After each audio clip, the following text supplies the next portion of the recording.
आचेगाव वळसंग रोडवर रविवारी रात्री भीषण अपघातात एका तरुणाचा मृत्यू झाला असून चौघे गंभीर जखमी झाले आहेत. वळसंगपासून सुमारे 1 किलोमीटर अंतरावर ही दुर्घटना घडली. वेगाने जात असलेल्या कारचे स्टेअरिंगवरील नियंत्रण चालकाच्या हातून सुटल्याने वाहन रस्त्याच्या कडेला उलटलं.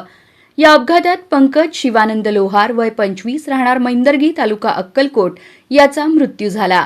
तर दर्शन सुनील गुरव वय 22, गणेश पोद्दार 23, परमेश्वर तलवार 23 आणि निंगप्पा लोटे नवरू 23 सर्व राहणार सोलापूर हे चौघे जखमी झाले असून त्यांच्यावर शासकीय रुग्णालयात उपचार सुरू आहेत.